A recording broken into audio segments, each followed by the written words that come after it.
I think I've told you before that my favorite theme in all the Bible is grace. I love to think about it. I love to teach about it and talk about it. And I struggle to reflect it in my own life. But it is, to me, the central idea for living a life that matters, that, and if I can put it this way, that even feels as though it matters. Grace. I have fallen in love with the God of grace, and though it seems immature for me to say it, I've also fallen in love with the idea of grace. It's like I said, I often struggle to express grace as well as I want to or should. I think that's just being human. And sometimes, there have been times in my journey, my experience with grace, that I have set grace up as opposite of effort. And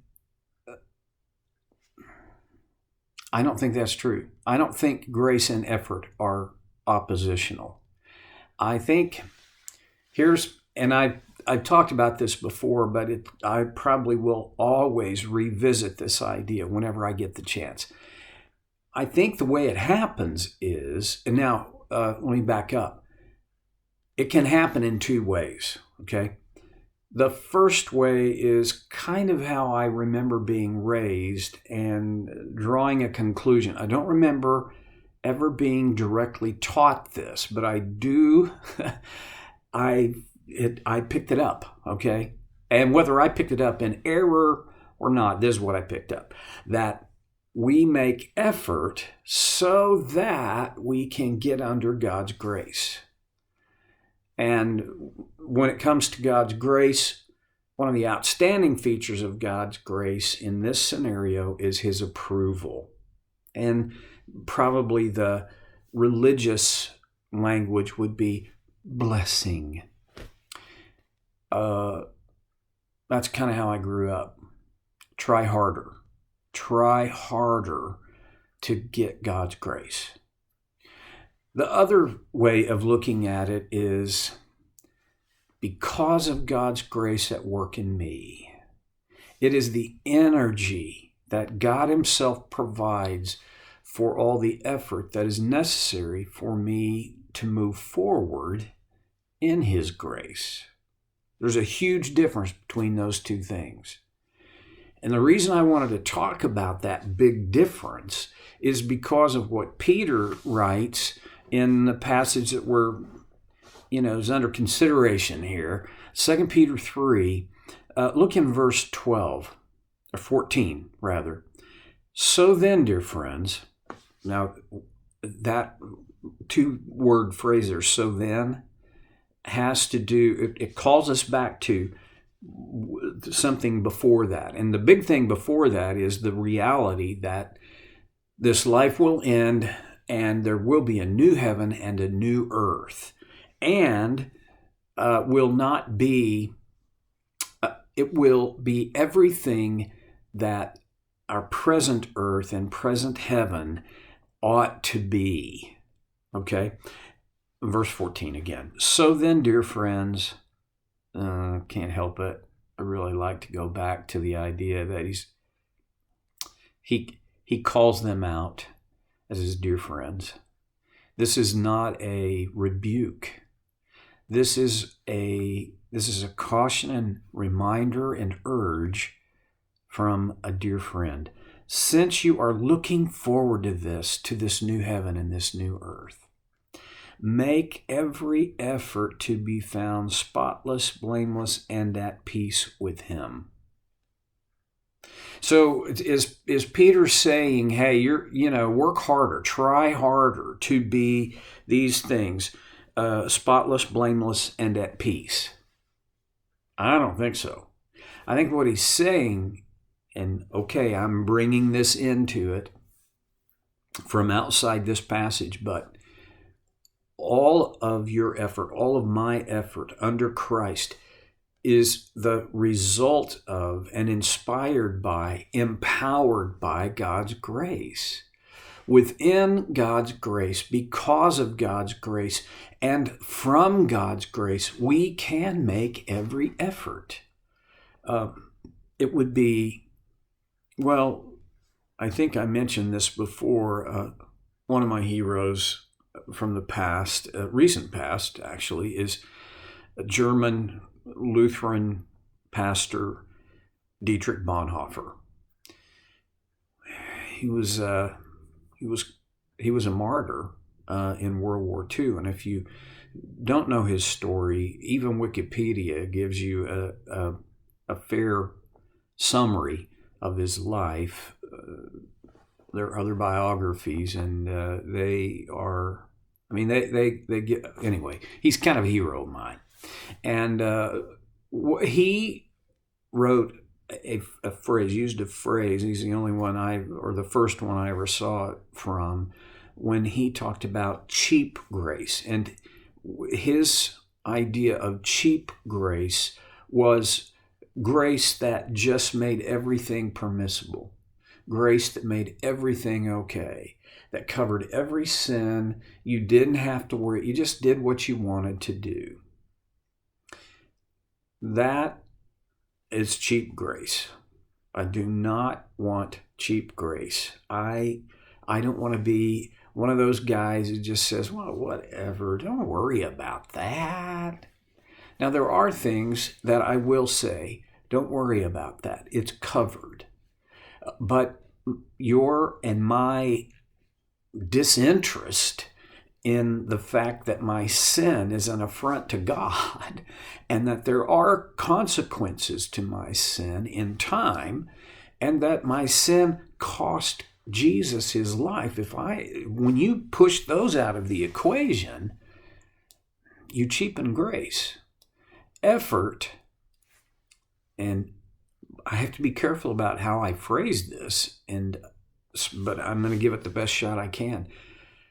When my effort is only to be better so that God will like me more, bless me more, accept me more, when my effort, it's about my effort, I cheapen God's grace. So there are at least two ways to cheapen God's grace. One is by the disregard of the cost of it, and the other is to live as though it wasn't accessible until I effort to a certain point. Peter is not talking about that. Peter, I believe, is talking about effort that has its origin, its power.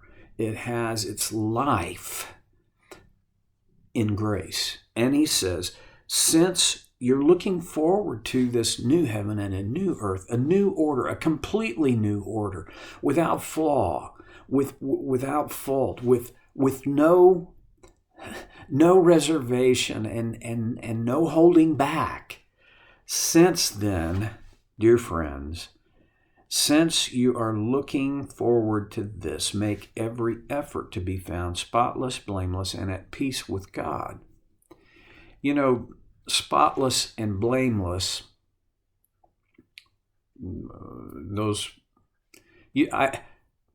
we kind of slide over those when we read Scripture, because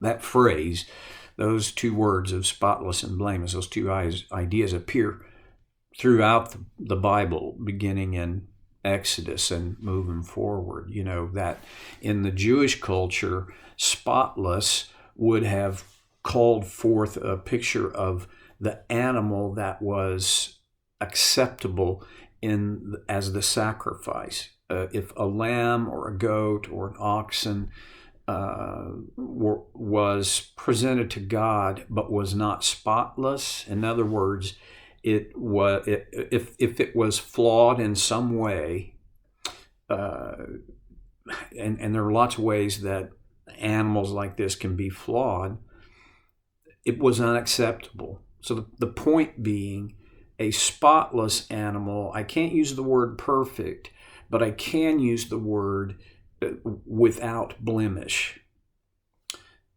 Now, Peter's not talking about animals. He's talking about us. And he's not even talking about, he's certainly not talking about our outward appearance. He's talking about our character. He's talking about our inner self. How does one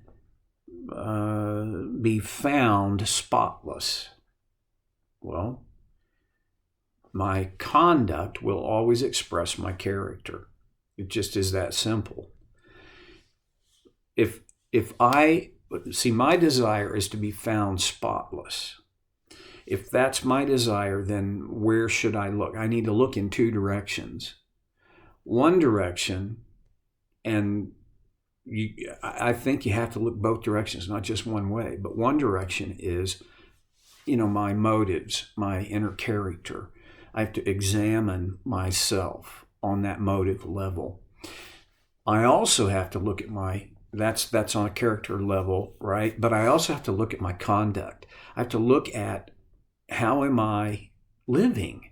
What do my behaviors suggest? Or what is it about my life as I'm living it that would reflect a spotless character? Spotless and blameless. You see, blameless, well, if you look at the literal meaning, it means without blame, or you cannot blame. It's impossible to blame because there's nothing to blame. Wow. So tempting for me to jag off into a political tirade. I'm going to hold myself back, but can you imagine if public servants were truly blameless? That we never had to worry whether they were taking bribes or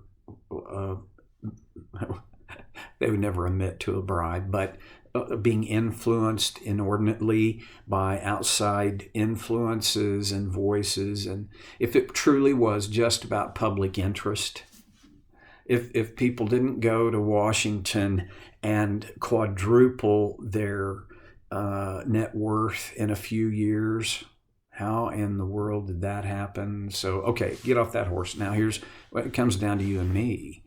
Blameless.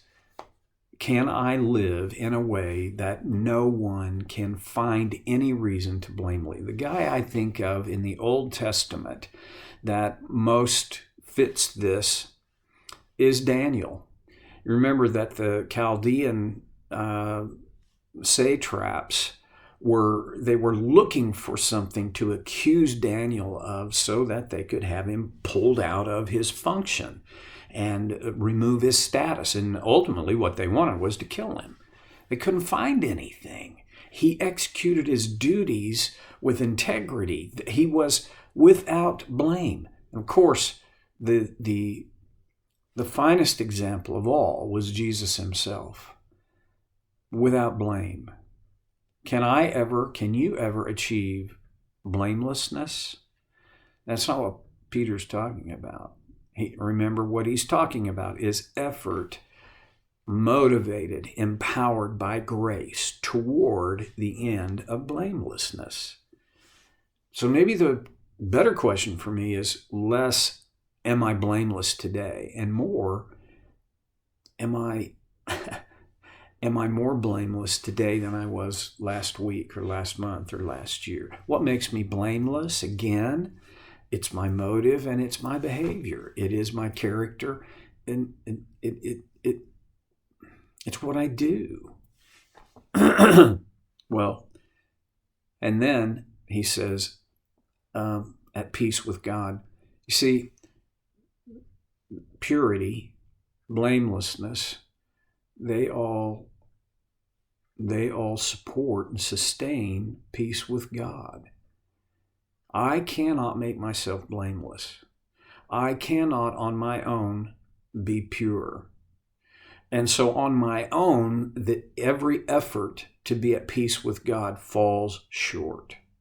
Only one thing can produce those two things that result in piece with God, and that is God's grace alive and at work in my life. My challenge to you today is to reflect on what am I cooperating with God's grace in terms of my effort toward purity and blamelessness. Well, we're done for today. I hope I get to connect again next time on Soul Care with Stevie Boy.